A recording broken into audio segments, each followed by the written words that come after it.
ఒక దేశ రక్షణని ఆ దేశ ప్రజలు తమ చేతుల్లో పెట్టుకున్నప్పుడు ఆ దేశాన్ని ఎవరు నాశనం చేయలేరు. అదే దేశ రక్షణని కొద్దిమంది చేతుల్లో పెట్టి తాము చేతులు కట్టుకొని కూర్చుంటే మాత్రం ఆ దేశాన్ని ఎవరు రక్షించలేరని డానియల్ వెబ్స్టర్ చెప్పిన మాటలు ఈ సందర్భంగా మేము తెలియజేసుకున్నాం. భవతి భిక్షాందేహి అంటే శత్రువుకు కూడా అన్నం పెట్టే నేల. పాహిమాం రక్షమాం అంటే ఎదుటివాడి ప్రాణానికి తన ప్రాణాన్ని పణంగా పెట్టే నేల. తన దేశపు సరిహద్దులు దాటి పరాయి దేశం మీద దండయాత్రని చెయ్యని నేల.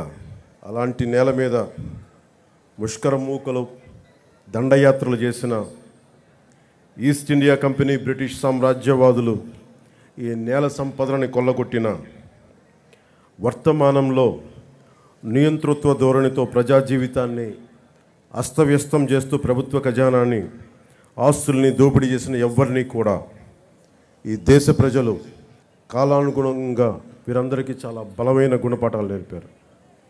అలాంటి ధైర్య సాహసాలతో నిండి ఉన్న నా భారతదేశ ప్రజలకి, నా అన్నదమ్ములకి, నా అక్క చెల్లెళ్ళకి, పెద్దలకి, పిన్నలకి, మహిళలకి, మబ్బుల్లో పరిగెత్తే పిడుగుల్లాంటి యువతి యువకులకి 78వ స్వాతంత్ర దినోత్సవ శుభాకాంక్షలు.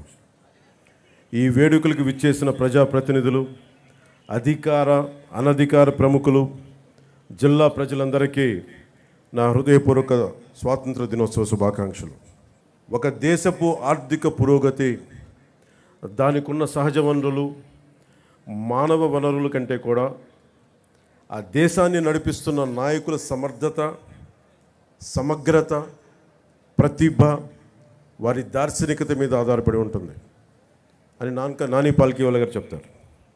ఈ 78 ఏళ్ల కాలగమనంలో, అత్యంత కష్టకాలంలో విభజన కల్లోలాలని తట్టుకుంటూ, దేశ సమగ్రతని కాపాడుకుంటూ, డ్యాములు కట్టి, కాలువలు తవ్వి, హరిత విప్లవం కోసం రంగం సిద్ధం చేసిన పండిట్ జవహర్లాల్ నెహ్రూ గారు ఉన్నారు. జై జవాన్ జై కిసాన్ నినాదంతో దేశాన్ని ముందుకు నడిపించిన శ్రీ లాల్ బహదూర్ శాస్త్రి గారు ఉన్నారు. బంగ్లాదేశ్ ఆవిర్భావానికి శ్రీకారం చుట్టిన అపర దుర్గాదేవిగా పేరు తెచ్చుకుని అభివర్ణించబడే ఇందిరాగాంధీ గారు, మీరు హిస్టరీ కాదు, మీరు జాగ్రఫీని సృష్టించారనే పేరు తెచ్చుకున్న ఇందిరాగాంధీ గారు ఉన్నారు. శ్రీమతి ఇందిరాగాంధీ గారు ఉన్న బంగారు నిల్వలు కూడా అమ్ముకోవాల్సిన దుస్థితిలో తన మేధా సంపత్తితోటి, విశిష్టమైన రాజకీయ అనుభవంతో ఆర్థిక సంస్కరణలు పట్టుకొచ్చి భారతదేశాన్ని తిరిగి ప్రపంచ పటంలో పెట్టిన గొప్ప వ్యక్తి, దార్శనికుడు పివి నరసింహారావు గారు ఉన్నారు. ప్రతి దశాబ్దానికి భారత భూభాగం మీద దండయాత్ర చేసే శత్రు దేశాలకి, వాటిని నడిపించే నాయకులకి వారి దేశ ఆర్థిక మూలాలు కానీ మొత్తం కదిలిపోయేలా, వారి మూలాలు కదిలిపోయేలా, శత్రు దేశాల మూలాలు కదిలిపోయేలా పోఖ్రాన్లో అణుబాంబుని పేల్చి భారతదేశ స్థాయిని చూపించి ప్రపంచాన్ని నివ్వెరపోయేలా చేసిన సింహరాజం శ్రీ అటల్ బిహారీ వాజ్పేయి గారు ఉన్నారు.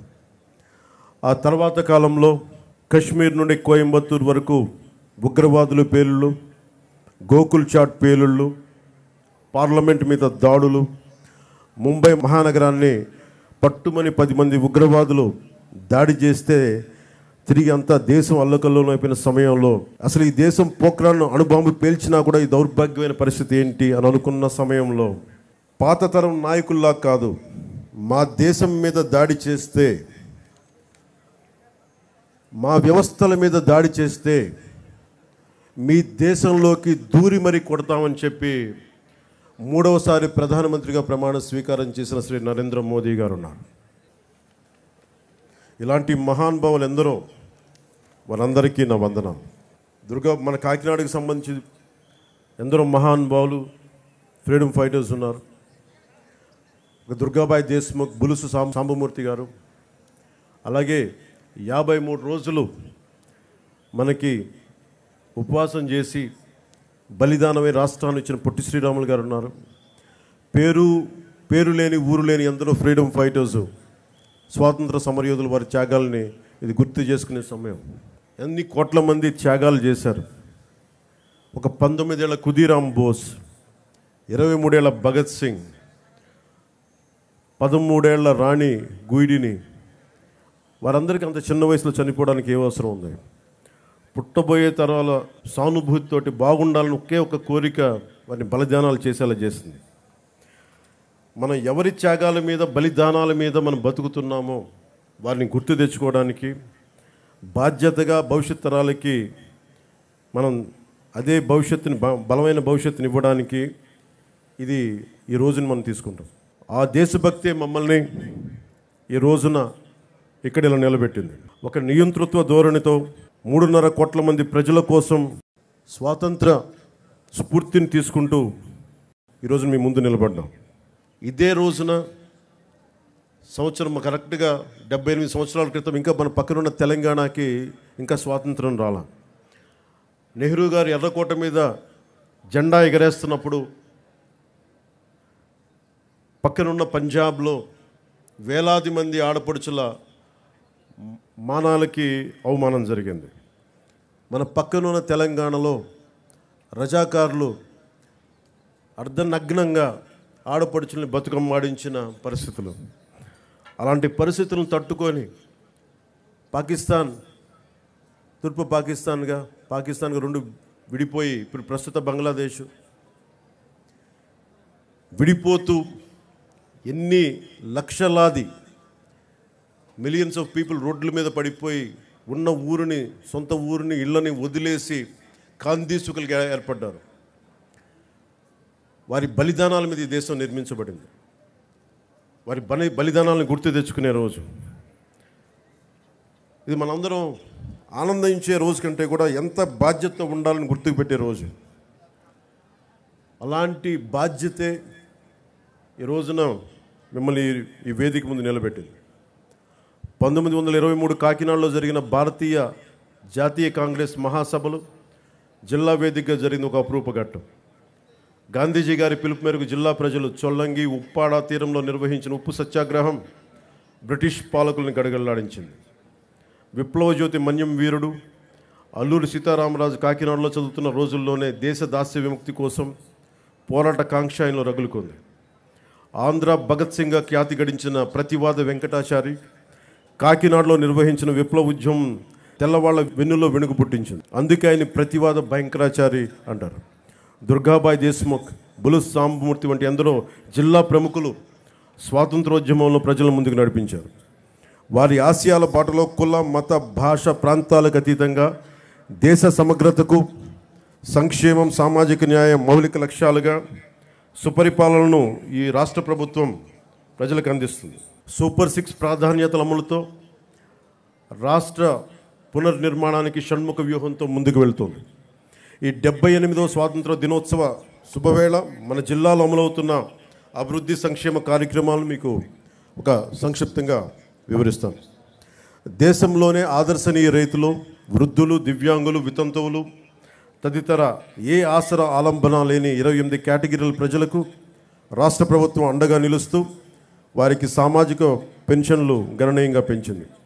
జిల్లాలో 17 కేటగిరీలకు చెందిన 2,77,594 మంది లబ్ధిదారులకు 117 కోట్ల మొత్తం పెన్షన్లుగా అందిస్తుంది.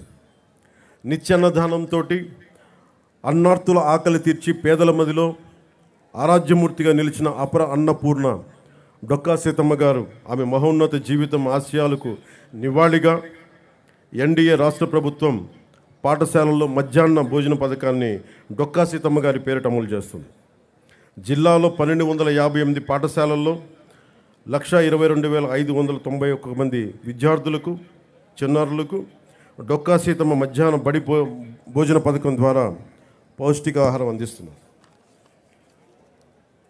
₹2కే కిలో బియ్యం పథకం లాంటి ఎన్నో పేదరిక నిర్మూలన కోసం పథకాలకు నాంది పలికిన స్వర్గీయ నందమూరి తారక రామారావు గారు పేదల కోసం ఆయన స్ఫూర్తి ఆశయాలు కొనసాగింపుగా రాష్ట్ర వ్యాప్తంగా పట్టణాల్లో పేదలకు ₹5 భోజనం అందించే అన్నా క్యాంటీన్లని ఈ రోజు నుంచి పునఃప్రారంభిస్తున్నాం. మన జిల్లాలో మొత్తం 11 అన్నా క్యాంటీన్లు పేదలకు అందుబాటులో వస్తున్నాయి. ప్రజలకు పారదర్శక రీతిలో ఇసుక లభ్యత కోసం నూతన ఉచిత ఇసుక విధానాన్ని రాష్ట్ర ప్రభుత్వం గత జూలై 8వ తారీఖు నుండి అమలులోకి తీసుకొచ్చింది. తొలి విడత ప్రధాన్ మంత్రి ఆవాస్ యోజన పథకం కింద జిల్లాలో వచ్చే అక్టోబర్ నెల నాటికి 4500 గృహాల నిర్మాణం పూర్తి చేసేందుకు 100 రోజుల ప్రణాళిక అమలవుతోంది. ప్రధాన్ మంత్రి ఆవాస్ యోజన 2.0 ద్వారా 2025 నుండి కేంద్ర ప్రభుత్వం అందించే 2.5 లక్షలు మొత్తానికి తన వంతుగా 1,50,000 జోడించి 4 లక్షల రూపాయల యూనిట్ విలువతో పేదలకు గృహాలు నిర్మించాలని రాష్ట్ర ప్రభుత్వం నిర్ణయం తీసుకుంది. అలాగే పేదలకు గ్రామీణ ప్రాంతాల్లో 3 సెంట్లు, పట్టణ ప్రాంతాల్లో 2 సెంట్లు నివాసన స్థలాలు మంజూరుకు నిర్ణయించింది తెలియజేసేందుకు చాలా సంతోషిస్తున్నాం. 2014-2019 వరకు జిల్లాలో ఇల్లు నిర్మించుకున్న లబ్ధిదారులకు పెండింగ్ ఉన్న బిల్లులకు సుమారు 49 కోట్ల రూపాయల బకాయిలను చెల్లించేందుకు ప్రభుత్వం విధి విధానాలను రూపొందిస్తుంది. జిల్లాలో టిడ్కో ద్వారా 529 కోట్ల నిధులతోటి 7,228 ఇళ్లను 5 ఏళ్ల క్రితమే నిర్మించగా 3,582 ఇళ్లను లబ్ధిదారులకు అందజేయడం జరిగింది. మిగిలిన ఇళ్ల రిజిస్ట్రేషన్, మోర్గేజ్ పూర్తి చేసి త్వరలోనే డ్రైన్లు, తాగునీటి సరఫరా తదితర అన్ని మౌలిక వసతులతోటి లబ్ధిదారులకు అప్పగిస్తాం. కాకినాడ పర్లోపేట సైట్ బిలో మరో 904 ఇళ్లని ఇచ్చే డిసెంబర్ నాటికి నిర్మించి లబ్ధిదారులకు అందజేస్తాం. నిత్యావసర సరుకుల ధరల పెరుగుదల భారం తగ్గించేందుకు జిల్లా వ్యాప్తంగా 37 ప్రత్యేక కౌంటర్లు ఏర్పాటు చేసి ప్రజలకు నాణ్యమైన బియ్యం, కందిపప్పును తక్కువ ధరలో అందుబాటులో ఉంచాం. జిల్లాలో ఈ ఖరీఫ్ సీజన్ పంటల సాగుకు 4,251 కోట్ల మొత్తాన్ని పంట రుణాలకు గాను, 2,425 కోట్ల మొత్తాన్ని టర్మ్ లోన్లు గాను రైతులకు అందించేందుకు నిర్దేశించుకున్న లక్ష్యానికి గాను ఇప్పటివరకు 3,961 కోట్ల రూపాయల మేరకు రుణాలు కల్పించింది. కౌలు రైతులకు 59 కోట్ల మొత్తాన్ని రుణాలుగా అందించాం. ఇటీవల కురిసిన భారీ వర్షాల కారణంగా నష్టపోయిన రైతులకు 80% రైతుపై 100 క్వింటాళ్ల విత్తనాలు సరఫరా చేస్తున్నాం. PM కిసాన్ పథకం ద్వారా సంవత్సరం తొలి విడతగా జిల్లాలో 1,25,850 మంది రైతు కుటుంబాలకు ఖాతాలకు 25 కోట్ల 17 లక్షల పెట్టుబడి సహాయాన్ని గత జూన్ నెలలో అమలు చేస్తూ ఉన్నాం. పంచాయతీరాజ్ వ్యవస్థను బలోపేతం చేసేందుకు రాష్ట్ర ప్రభుత్వం 3 కీలక నిర్ణయాలు తీసుకుంది. వీటిలో మొదటిది గ్రామ పంచాయతీలకు ఆర్థిక పరిపుష్టి, సర్పంచ్ వ్యవస్థకు గౌరవం పునర్ప్రతిష్ఠించడం, నిధులు కొరత ఉన్న కొద్ది నిధులను గత ప్రభుత్వం ఇతర అవసరాలకు మళ్లించడం కారణంగా గ్రామ పంచాయతీలకు ప్రజలకు కనీస సౌకర్యాలు కల్పించలేని దినస్థితికి చేరాయి. ఆ పరిస్థితిని చక్కదిద్దే దిశగా తొలి అడుగు నేటి నుండే ప్రారంభించాం. జాతి సగర్వంగా చెప్పుకునే గణతంత్ర దినోత్సవాలను నిర్వహించేందుకు గత 34 ఏళ్లుగా చిన్న పంచాయతీలు కేవలం 100 రూపాయలు, పెద్ద పంచాయతీలకు 200 రూపాయలు మాత్రమే ఇవ్వడం జరుగుతూ ఉంది.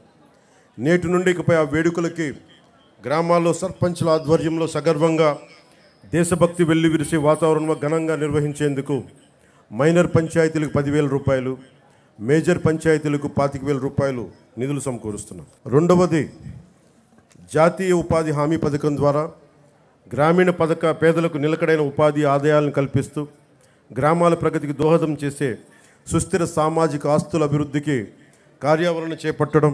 అందులో భాగంగా జాతీయ ఉపాధి హామీ పథకం నిధులతో తమ పంచాయతీల్లో చేపట్టవలసిన ప్రయోగకరమైన పనులపై సర్పంచులు, స్థానిక ప్రజాప్రతినిధులు, ప్రజలు సమాలోచన చేసి తీర్మానాలు చేయాలని సూచించి రాష్ట్రంలో 13,326 గ్రామ పంచాయతీలన్నింటిలోనూ ఒకే రోజున గ్రామ సభలు నిర్వహిస్తున్నాం.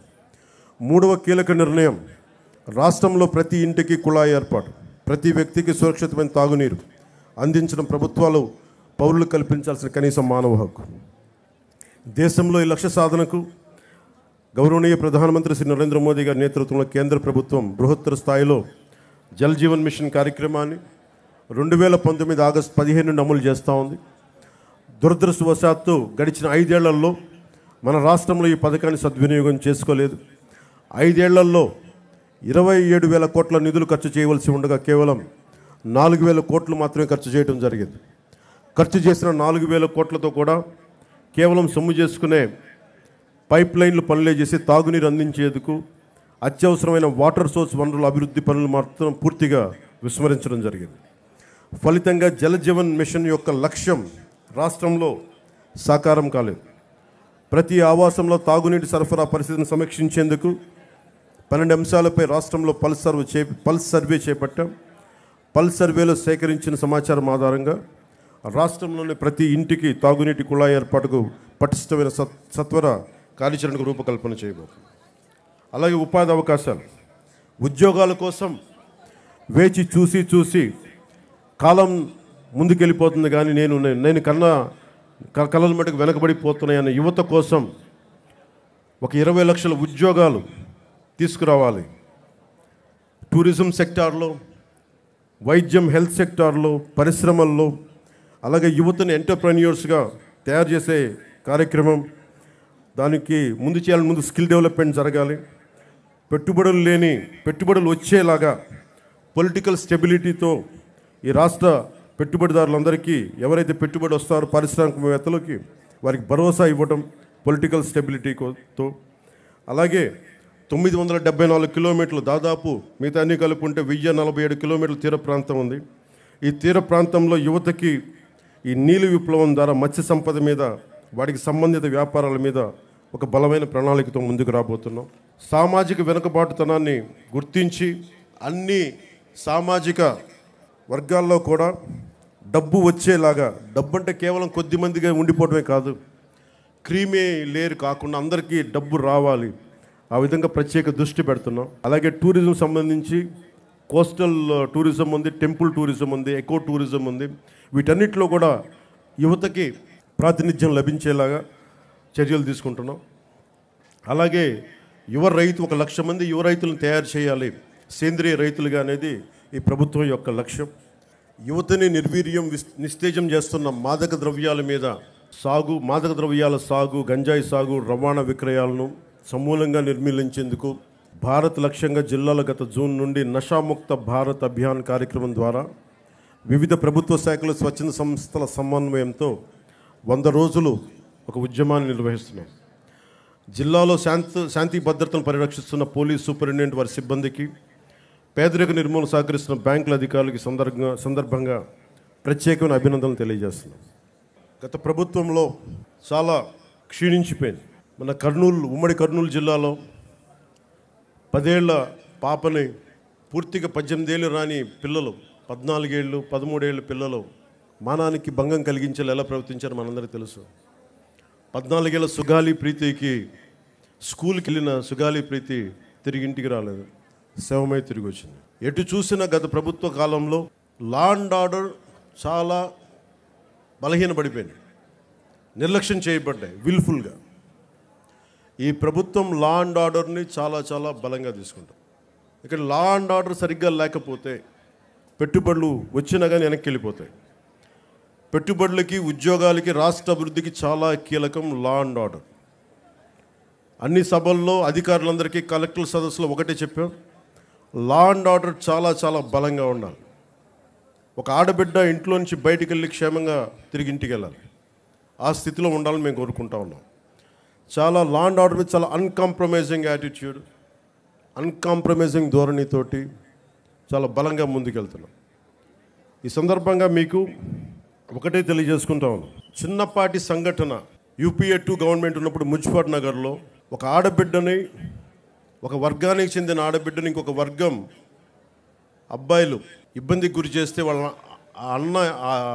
ఆడబిడ్డ అన్నదమ్ములు వచ్చి గొడవ పెట్టుకుంటే, ఎందుకు మా చెల్లిని ఏడిపిస్తున్నారంటే అది మొత్తానికి ఒక కమ్యూనల్ గొడవ అయిపోయింది.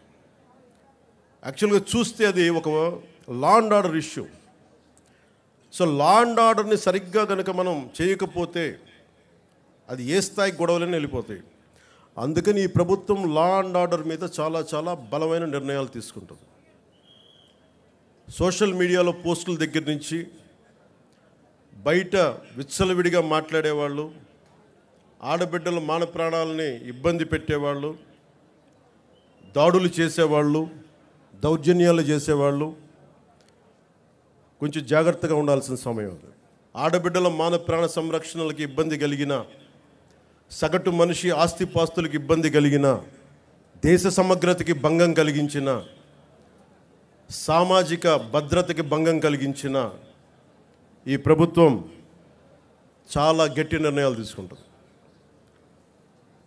అధికార ఎస్పీలకు కానీ కలెక్టర్ చాలా స్పష్టంగా చెప్పామని కలెక్టర్ సదస్సులో, అన్కాంప్రమైజింగ్ యాటిట్యూడ్ తోటి, రాజీ లేని ధోరణితోటి లా అండ్ ఆర్డర్ని ముందుకు తీసుకెళ్లాలని. ఈరోజు రాష్ట్రం లోతుకెళ్ళి చూస్తే, గతంలో కూడా తెలుసు, లోతుకెళ్ళి చూస్తే ఏ స్థాయిలో ఆర్థిక వ్యవస్థ ఉందంటే చిన్న భిన్నం అయిపోయింది. వేలాది కోట్లు, 4,000 కోట్లతోటి పంచాయతీరాజ్ మేము జల్ జీవన్ మిషన్కి నిర్మించామని చెప్తే పైపులు వేశారు, కానీ ఆ పైపులకి సంబంధించిన వాటర్ సోర్స్ ఇవ్వలేదు. అందుకే దాని మీద పల్స్ సర్వే జరిపిస్తూ ఉన్నాం. లా అండ్ ఆర్డర్తో పాటు ప్రజా సంపదని దుర్వినియోగం చేసిన ఎవరిని కూడా వదిలిపెట్టకుండా వారికి చట్టాల పరిధిలోకి తీసుకొస్తాం. ఉదాహరణకి మనకి ఏడీబీ రోడ్ అంటాం, 50 కిలోమీటర్లు కాకినాడ టు రాజమండ్రి. దానికి కావాల్సింది 390 కోట్లు.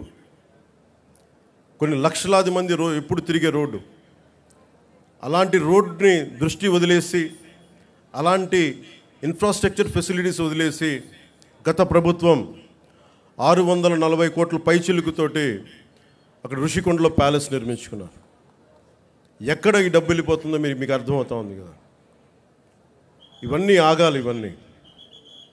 ఇవన్నీ ఆగటానికి మీరందరం కృషి చేశారు. ఈరోజు మా మీద బాధ్యత పెట్టారు. వెంటనే ఈ ఏడీబీ రోడ్డు కూడా చాలా అత్యంత తొందరలో పూర్తి చేయాలి అని నిర్ణయం తీసుకున్నాం. క్యాబినెట్కి తెలియజేశాం. గౌరవ ముఖ్యమంత్రి శ్రీ చంద్రబాబు నాయుడు గారు తెలియజేశాం. ఈ ఏడీబీ రోడ్డు కూడా త్వరగా పూర్తి చేసే బాధ్యత ఈ కొత్త ప్రభుత్వం తీసుకుంటుంది. మన కర్ణాటకకి వెళ్తే రెడ్ శాండర్స్, మన ఎర్రచందనం దొంగలు మన అడవుల్లో కొట్టేసి, శేషాచలం అడవుల్లో కొట్టేసి కర్ణాటకలో తరలిస్తూ ఉంటే కర్ణాటకలో పట్టుకున్నారు. 100 కోట్ల రూపాయలు ఒకసారి, 40 కోట్ల రూపాయలు ఇంకొకసారి. ఆంధ్రప్రదేశ్ చెందిన ఎర్రచందనం దొంగల్ని మన కర్ణాటక ప్రభుత్వం తీసుకుంది. అక్కడ ఫారెస్ట్ అధికారులు చెప్పారు, వేలం వేశారు. ఆ డబ్బు కర్ణాటక ప్రభుత్వానికి వెళ్ళిపోయింది. అదే 140 కోట్లు కనుక మనకు ఉండుంటే, రాష్ట్ర ఖజానాలు కనుక ఉండుంటే, ఎంతమంది విద్యార్థుల్ని అంబేద్కర్ విదేశీ విద్యా పథకానికి పంపించవచ్చు, ఫీజు రీఎంబర్స్మెంట్లు చేయొచ్చు, ఇలాంటి ఎన్నో చూడొచ్చు. కానీ దురదృష్టం ఆ పరిస్థితుల్లో లేదు. సో మేము ముందుకొచ్చి ఇవన్నీ బయటికి తీసి ఆ నిధుల్ని అవన్నీ తిరిగి మనకి చెందేలాగా ప్రయత్నాలు మొదలు పెడతాం. మా మీద చాలా బలమైన బాధ్యత పెట్టారు మీరందరూ. ఆ బాధ్యతని చాలా జాగ్రత్తగా, బరువు బాధ్యతలతోటి ముందుకు తీసుకెళ్తాం. నేను డిప్యూటీ ముఖ్యమంత్రిగా ప్రమాణ స్వీకారం చేస్తున్నాను. నాకు కొన్ని పరిధిలోనే మాట్లాడాల్సిన అవసరం ఉంది. ఒకటైతే మీకు మాటిస్తున్నాను, ఈ ఎన్డీఏ ప్రభుత్వం, తెలుగుదేశం, భారతీయ జనతా పార్టీ, జనసేన ఎన్డీఏ ప్రభుత్వం స్వాతంత్ర సమగ్రతకి స్ఫూర్తిని నింపేలాగే అభివృద్ధి ఉంటుంది. భావితరాల కోసం మేము అండగా నిలబడతాం. ఒక దేశపు సంపద నదులు కాదు, అరణ్యాలు కాదు, ఖనిజాలు కాదు, కలల ఖనిజాలతో చేసిన యువత. ఆ యువత కోసం పెద్ద ఎత్తున మన బాధ్యతతోటి పెద్ద ఎత్తున కార్యక్రమాలు చేపడతాం. ముఖ్యంగా విభజన సమయంలో ఈస్ట్ బెంగాల్ డివిజన్, ఒక రాష్ట్ర విభజన జరుగుతుందంటే దేశంలోని నాయకులందరూ ముందుకొచ్చారు, ఆప్ చేశారు బెంగాల్ డివిజన్. అదే ఒక దేశం, భారతదేశం పాకిస్తాన్గా విడిపోతుంటే నాయకులందరూ కామ్గా అయిపోయారని సర్దార్ వల్లభాయ్ పటేల్ గారిని అడిగితే వల్లభాయ్ పటేల్ గారు ఒకటే చెప్పారు, మేము పెద్దవాళ్ళం అయిపోయాం, అలసిపోయాం, శక్తి లేక, పోరాట శక్తి లేక కామ్ అయిపోవాల్సి వచ్చింది అనేది అది ఆయన చెప్పింది. సో వచ్చే తరాన్ని సిద్ధం చేయడం చాలా చాలా అవసరం. మొన్న ఇస్రోకి వెళ్ళి షార్ సెంటర్కి వెళ్తే కూడా అక్కడ శాస్త్రవేత్తలు చెప్తా ఉన్నారు, వచ్చే 10 సంవత్సరాల కోసం లీడర్షిప్ని తయారు చేయడం కూడా ఇస్రో సాంప్రదాయంలో ఒక భాగం అని. వచ్చే తరం 2047కి కొత్త నాయకులు తయారు చేయడం కూడా చాలా అవసరం ఉంది. జిల్లా స్థాయిలో, పంచాయతీ స్థాయిల నుంచి రాష్ట్ర స్థాయి, దేశ స్థాయిలో కొత్త తరం నాయకులకి తయారు చేయాల్సిన బాధ్యత అందరూ తీసుకోవాలి. దాంతోపాటు మేము కూడా ఆ బాధ్యతను తీసుకుంటామని మీకు తెలియజేసుకుంటూ, భవిష్యత్తు యువతరానిదే. ఆ యువతరానికి అండగా ఉంటాం. మాటలతో కంటే కూడా చేతుల్లో చెప్పి చూపిస్తామని తెలియజేసుకుంటూ, ఈ 78వ స్వాతంత్ర దినోత్సవ సందర్భంగా మరోమారు మీ అందరికీ పేరు పేరున ధన్యవాదాలు తెలియజేసుకుంటూ సెలవు తీసుకున్నాను. జై హింద్.